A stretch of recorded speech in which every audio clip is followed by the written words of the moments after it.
अज़ीज़ दोस्तों, हम जिस दीन के मानने वाले हैं वो दीन बरहक है और जिस प्यारे महबूब सल्लल्लाहु ताला अलैहि वसल्लम के हम मानने वाले हैं वो महबूब अलैहिस्सलाम अल्लाह के आखिरी रसूल हैं।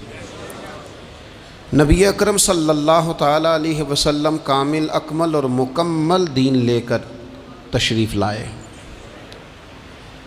अब ये दीन इस्लाम ऐसा मज़बूत, ऐसा मुस्तहकम दस्तूर हयात है कि क़यामत तक इसी दीन का सिक्का चलेगा। वक्ती तौर पर जो हालात उम्मत पर इस वक्त गुज़र रहे हैं उसमें उम्मत महकूम नज़र आती है, कमज़ोर नज़र आती है और हम देखते हैं कि गैरों का रोब भी हमारे हुक्मरानों के चेहरों और उनके लहजों पर नज़र आता है। जो कौमें किसी का रोब इख्तियार करती हैं, किसी शख्स को इस तरह का बड़ा जानती हैं कि एहसास कमतरी का शिकार हो जाती हैं, वो अपनी आने वाली नस्लों को कभी मजबूत नहीं कर पाती। हमारे मिजाजों में और हमारे रोज़मर्रा के मामलात में कुछ चीज़ें इस तरह की रख दी गई हैं कि लोग एहसास के नीचे दबते चले जा रहे हैं। बरादरीज़म एक बहुत बड़ा इशू रहा हमारे यहाँ। मैं बड़ी दर्द के साथ ये बात अर्ज़ किया करता हूँ कि ज़्यादा गुनाह और ज़्यादा जुर्म उस बंदे का नहीं जो अपनी बरादरी को बड़ा समझता है, बल्कि ज़्यादा मुजरम वो है जो अपनी बरादरी को छोटा समझता है। इसने क्यों अपने अंदर एहसास कमज़ोरी पैदा किया? इसको क्यों ज़रूरत पेश आई ये कहने की कि मैं किसी कमज़ोर कबीले से ताल्लुक़ रखता हूँ? इसे खुल के कहना चाहिए था कि मैं भी जनाब आदम का बेटा हूँ। इसे खुल के कहना चाहिए था कि मैं भी रसूल रहमत का ग़ुलाम हूँ, मैं भी अल्लाह का बंदा हूँ। खुल कर बात करनी चाहिए। एहसास के नीचे दब जाना, परेशान। फिर इसी तरह का मामला अमीरी गरीबी का है। गुरबा क्यों ये समझ बैठते हैं कि जिसके पास पैसे ज़्यादा हैं शायद फ़ज़ल भी ज़्यादा उसी के पास है? क्यों इस एहसास से बाहर नहीं आते? अगर दौलत बहुत आला होती ना और बड़ी ही कीमती होती तो सबसे ज़्यादा सैयदा फ़ातिमा ज़हरा के घर में होती। सबसे ज़्यादा तजोरियाँ सैयदा आयशा सिद्दीक़ा के पास होती, लेकिन ये ज़्यादा कीमती नहीं थी, इसलिए दरवाज़ा रसूल पे भी नहीं थी। तो इसी तरह का मामला कुछ लोगों का है। मैंने अपनी ज़िंदगी में ये देखा है कि मज़हबी माहौल से वाबस्ता लोग कई दफ़ा बड़े परेशान हो जाते हैं कि मैं तो मौलवी साहब हूँ, और महल्ले का मौलवी बना के जब किसी को रखा जाता है तो बेचारा वैसे भी परेशान हो जाता है। उसकी ज़िम्मेदारी होती है कि तूने वक्त पे जनाजा पढ़ाना है, टाइम पे कोल पे आ जाना, 10वें पे वक्त पे पहुंचना, गैर हाज़िर ना होना। कुछ जगहों पे ये भी रिवाज है कि जनाब आपको 7 दिन और 10 दिन मुसलसल बैठना है और पढ़ाई करनी है। वो आहिस्ता आहिस्ता आहिस्ता आहिस्ता बच्चे एहसास का शिकार, यानी कुरान शरीफ पढ़ने वाले बच्चे और किताब व सुन्नत की तालीम हासिल करने वाले बच्चे, लेकिन उन्हें यह कहा जाता है कि चलो फ़लानी जगह कुरान पाक पढ़ने चलते, कुरान पढ़ने जा रहे हैं। कुरान इनकलाब की किताब है। कुरान बंदे को उरूज देता है, लेकिन उन बच्चों की ज़हनी साख्त ये बनाई जा रही है कि चलो कुरान पाक पढ़ने चलते हैं, वहाँ बिरयानी मिलेगी खाने को, गोश्त मिलेगा खाने को।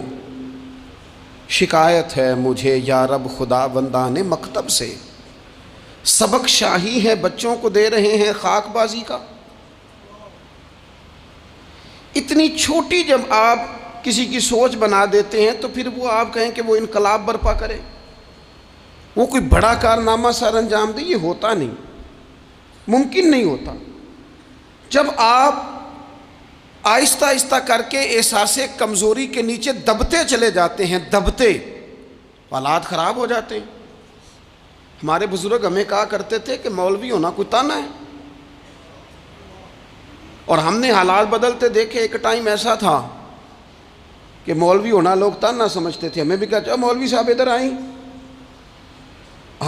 आपको ध्यानदारी से कहता हूँ हमने वो दौर भी इंजॉय करके गुजारा है। जे किसी एक बारी मौलवी आख्या तो उन्होंने आखे यार ये कोई परेशानी वाली गल है, शुक्र है असी मौलवी हाँ, ये कोई परेशानी है, आप क्यों परेशान हो गए? मौलवी किसी ताने मैंने का नाम है। और फिर वो जो कल तक कह रहा था ना कि ओहो तुसी तो मौलवी बन गए हो, फिर हमने वो दौर भी देखा, उसने कहा यार 2 मिनट खड़ा हो तेरे साथ तस्वीर बनानी है, वो दौर भी देखा, ये दौर भी देखा। थोड़ा सा ना अपनी ज़िंदगी के अंदर खुददारी, इज़्ज़त नफ्स, वक़ार, इस्लाम उरूज देता है बंदे को। मुसलमान तेज़ी से दबते चले जाते हैं, दबते चले जाते हैं। मुल्क के शाम का बंदा आ गया हज़रत उमर को मिलने, उसने आते ही पूछा तुम्हारे बादशाह का महल कहाँ? उन्होंने कहा जी हमारे बादशाह का महल नहीं होता, हमारे यहाँ लोगों ने समझ लिया ना कि रोब शायद कपड़ों का होता है, रोब शायद गाड़ियों का होता है, बंगलों का होता है, बहुत बड़ी कोठी का रोब होता है। और नहीं भाई, रोब तो बंदे के किरदार का होता है, उसके अफकार का रोब होता है, रोब उसके ऊंचे ख्यालात का होता है। कहाँ है आपके बादशाह का महल? तो उन्होंने कहा महल शहल तो कोई नहीं, मस्जिद में होंगे अमीरुल मोमिनीन। बंदा कहता है मैं सोच में पड़ गया कि जिसके नाम से मेरा बादशाह कांपता है वो मस्जिद में होगा। गन मैन ही कोई नहीं, हटो बचो ही कोई नहीं, इधर उधर ही कोई नहीं, पहरेदार ही कोई नहीं। मस्जिद में जाके पूछा जनाब उमर, कहने लगे इधर ही थे। किधर हैं भाई हजरत? वो किधर हैं भाई? इधर ही थे। कहने लगा, मैं हैरान हो गया कि ये बादशाह की बात हो रही है। एक साहब कहने लगे वो खजूरों के बाग की तरफ जा रहे थे, कहते मैं खजूरों के बाग में गया तो एक बंदे से पूछा अमीरुल मोमिनीन, कहने लगा वो सामने की तरफ जा रहे थे। उधर गया, एक बंदे से पूछा कहाँ है वो शख्स, इसकी 24 लाख मुरब्बा मील पे हुकूमत है। कहाँ है वो शख्स जो मदीने में बैठ के नारा लगाता है तो कैसर और किसरा कांप जाते हैं। वो बंदा किधर है कि जिसकी बात जगह जगह होती है, जिसका तज़किरा सुना है कि उसे देख के शैतान भी रास्ते बदल जाता है। उन्होंने कहा वो देख रहे हो खजूर के दरख्त के नीचे कुएं के साथ मिट्टी का ढेला तकिए की जगह रख के वो जो तामत बांधे कुर्ता पहने सोया है वही तो फारूक आज़म है। वो शख्स कहता है उमर सोए थे। शेर सोया भी हो तो उसका रोब होता है। शेर जो होता है, शेर कभी सो भी जाए ना तो लोग फिर भी खौफ खाते हैं और उसके जागने का खौफ खाते हैं कि ये कहीं जाग ना जाए। शेर जो हुआ, कहते हैं हज़रत उमर सोए थे पर मैं करीब गया तो मेरे वजूद पे रोब तारी हो गया, रोब। और मेरी ज़ुबान से बेसाख्ता ये जुमले निकले कि उमर तू इंसाफ करके सोया है ना, तो मिट्टी के ढेले पे भी तुझे सुकून की नींद है। खुददारी, वक़ार, इज़्ज़त, ये एहसासे कमतरी से बाहर निकलें। हमने अपने बच्चों को मसल डाला है, वो तुसी माड़े दे बच्चे हो, तुसी तो नहीं ना आगे जा सकते, वो असी गरीब लोग ना बेटे तू फलाने के साथ ना जाया। हमने अपने बच्चों की ख्वाहिशात तबाह कर दी, कमज़ोर करके रख दिया, इन्हें बार बार सिखाया हमने। खुददार था वो बाप जिसकी थोड़ी सी आमदन थी पर वो गर्मियों में अपने पुत्र से कहता था पुत्र बड़ोले में दाने डाल दिए हैं, तुम्हारी माँ ने मर्तबान में अचार डाल दिया है, लो अब सारी गर्मियाँ परवाह कोई नहीं। वो खुददार लोग थे। लेकिन आज ये दीन गालिब होने के लिए आया है, मुसलमान ने गालिब होना है।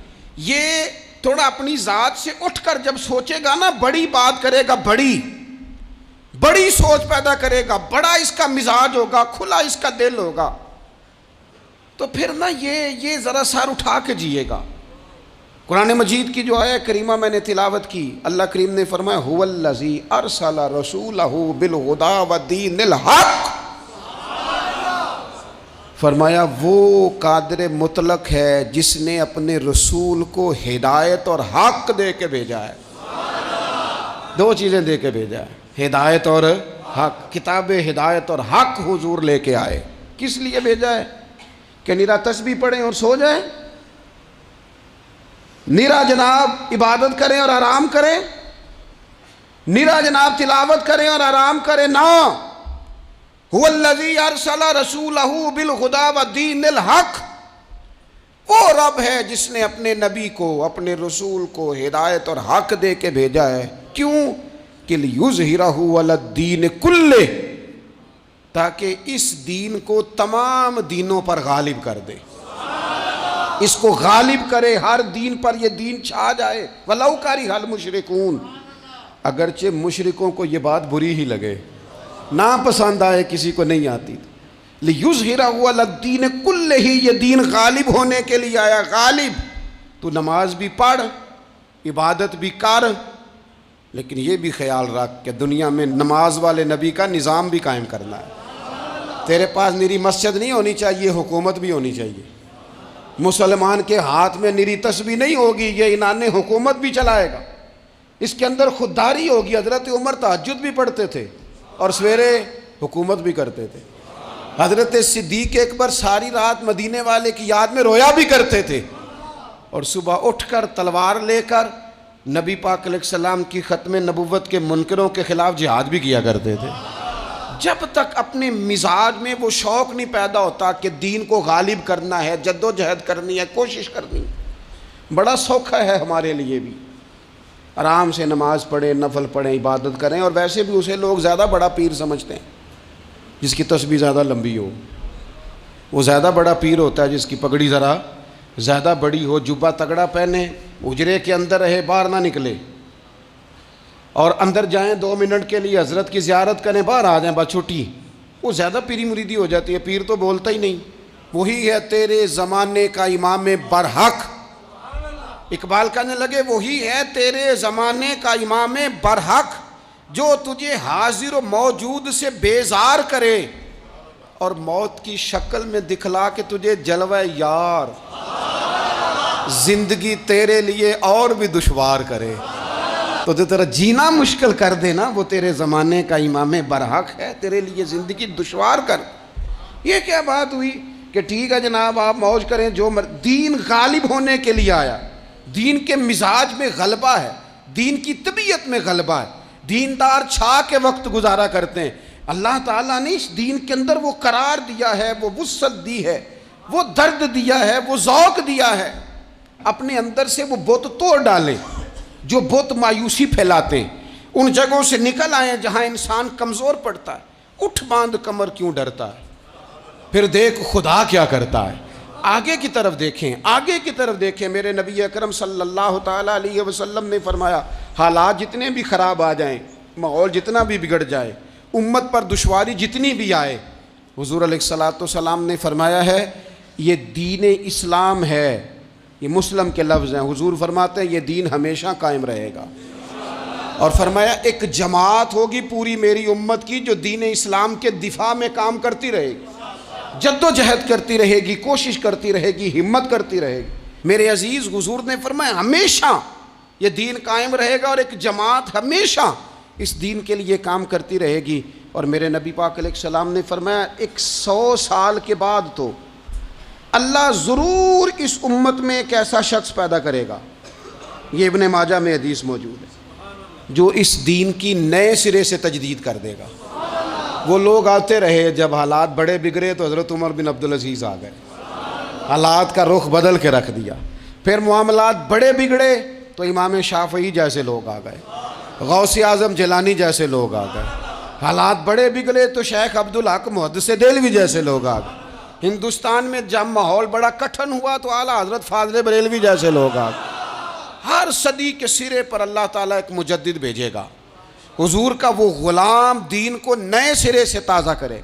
दीन के चमन में हमेशा बहार रहेगी, हमेशा नूरानियत रहेगी, हमेशा नूरुन आला नूर रहेगा। ये काम सिर्फ करने का काम क्या है, ये दीन तो फलेगा फूलेगा।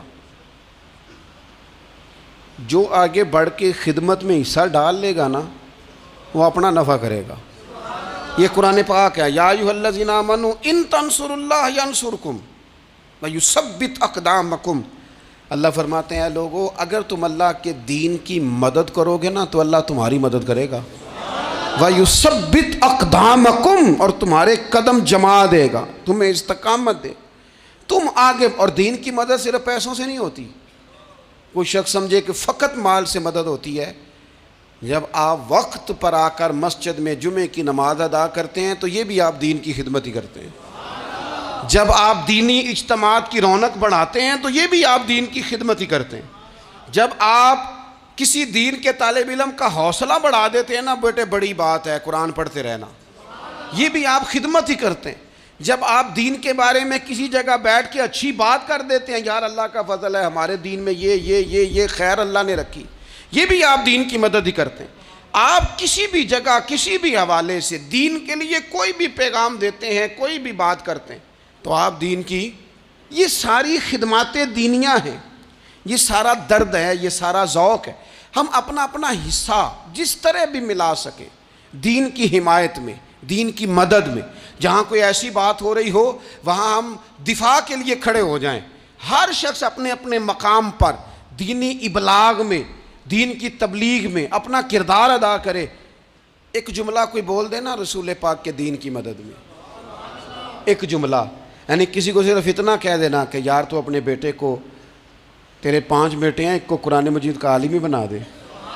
तू कह के चला गया और तू तेरी वजह तुझे खबर भी नहीं कि शायद उसने तेरी वजह से उसे दाखिल कराया है, लेकिन वो अगर आ गया पढ़ गया तो देख तुझे अजर अल्लाह कितना अता फरमाए।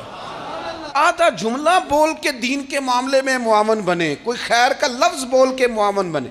हम ना हिम्मत नहीं करते, हम कहते हैं वो फलाना करेगा, बड़ा आदमी करेगा, मौलाना करेंगे, पीर साहब करेंगे। अपना अपना हिस्सा, अपनी अपनी खैर। हज़रत उमर ने भी बड़ा काम किया है दीन की खिदमत में, पर सैयदना बिलाल की खिदमत का कोई इनकार कर सकता है? ड्यूटी हज़रत सिद्दीक़ अकबर की भी ज़्यादा है, पर जनाब सलमान फ़ारसी की खिदमत का इनकार किया जा सकता है? हर एक ने काम किया, हर नुक्ते का अपना उरूज है, अपनी। और ये दीन गालिब होगा, गालिब।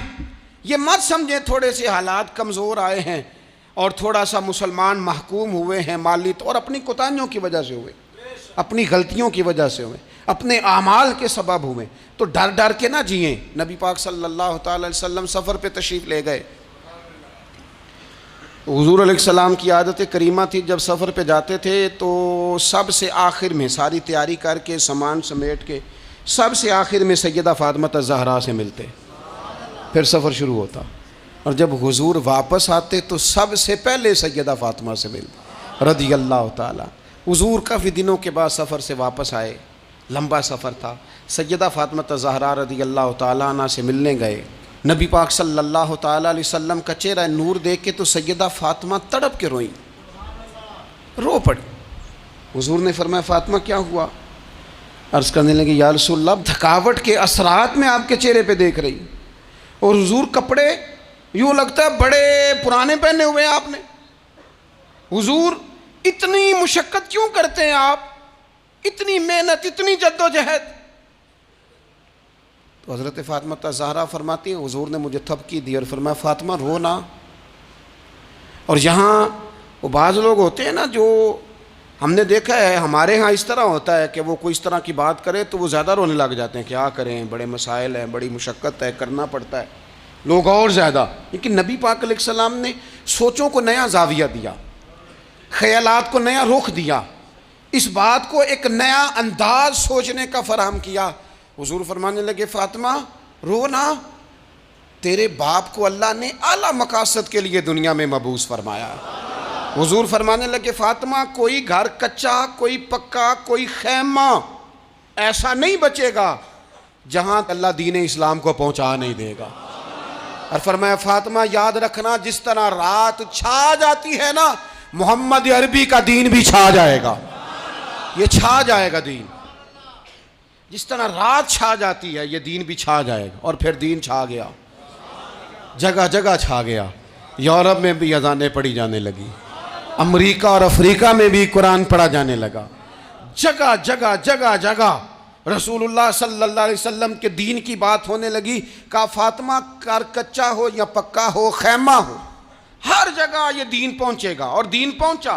दोस्तों कमज़ोरी वक्ती तौर पर है, हालात वक्ती तौर पर हैं। मुसलमानों न घबराओ, खुदा की शान बाकी है।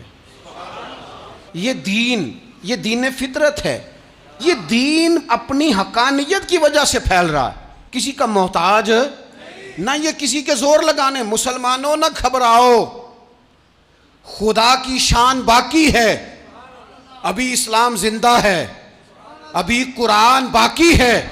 ये काफिर क्या समझते हैं जो हमसे रोज उलझते हैं, अभी तो करबला का आखिरी मैदान बाकी है, अभी तो आखिरी मैदान लगेगा मैदान करबला में, और फिक्रे हुसैनी के अलमबरदार मैदान में निकलेंगे, यजीदी सोचों से टकराएंगे, और बड़े सीने तैयार हैं जो इसके लिए पूरी जद्दोजहद करेंगे। अभी तो करबला का आखिरी मैदान बाकी है। अपनी जिंदगी के अंदर कुव्वत इरादी पैदा करें, कुछ कर लेने की ठान अपने मिजाज में पैदा करें। कमजोरी आ जाती। अदी बिन हातम जो थे ना, ये हातम ताई के बेटे थे, बादशाह का बेटा था, जमाना बड़ा देखा था, बड़े बड़े वजीरों मुशीरों, सारी जिंदगी आला सतही वफूद से मुलाकात हुई। अदी हुजूर की बारगाह में आए, मुस्नद इमाम अहमद बिन हम्बल में मौजूद। तो इस्लाम पर अभी गुर्बत का दौर था, चंद लोग मुसलमान हुए थे। नबी पाक अलैहिस्सलाम ने फरमाया अदी कलमा पढ़ लो। तो अदी कहने लगे मैं तो पहले ही एक दीन का मानने वाला हूँ। हुजूर फरमाने लगे जिस दीन के तुम मानने वाले हो उस दीन को मैं तुमसे ज़्यादा जानता हूँ। हुजूर फरमाने लगे जिस दीन के तुम मानने वाले हो उसमें क्या ये लिखा है कि मालिक गनीमत का चौथा हिस्सा खा जाओ? कहने लगे नहीं। तो फरमाया खा क्यों जाते हो? अदी कहते हैं चूँकि ये हमारे अंदर की बात थी बादशाहों की, तो मैंने फ़ौरन सर तस्लीम खम कर दिया, मैंने फ़ौरन सर झुका दिया। मैंने कहा आप बात ठीक कर रहे हैं। हुजूर फरमाने लगे अब अगली बात भी करूं? या रसूलल्लाह फरमाइए। फरमाया पता है तुम दीन क्यों नहीं कबूल कर रहे? ये भी मुझे पता है। या रसूलल्लाह क्यों? फरमाया तुम देखते हो कि दीन के मानने वाले गरीब गरीब लोग हैं, तुम देखते हो कि अभी ये कमज़ोर हैं, तुम देखते हो कि मक्के वालों ने मदीना तैयबा से परेशान करके मुसलमानों को निकाल दिया है। ये गरीबी देखकर, बज़ाहिर इस्लाम की कमज़ोरी देखकर तुम कलमा नहीं पढ़ रहे। हुजूर फरमाने लगे अदी मकाम हिरा का नाम सुना है? बड़ी दूर था इलाका वो, मकाम हिरा का नाम सुना है? अदी कहने लगे हुजूर सुना है पर वो जगह देखी नहीं। महबूब फरमाने लगे सुन, मैं वो वक्त लेके आऊँगा, मेरा दीन इस तरह नाफिज होगा कि एक औरत मकाम हिरा से ऊँटनी पे अकेली बैठेगी और अकेली आएगी और आके बैतुल्लाह का तवाफ करेगी, सिवाय उसे अल्लाह के किसी का खौफ नहीं होगा।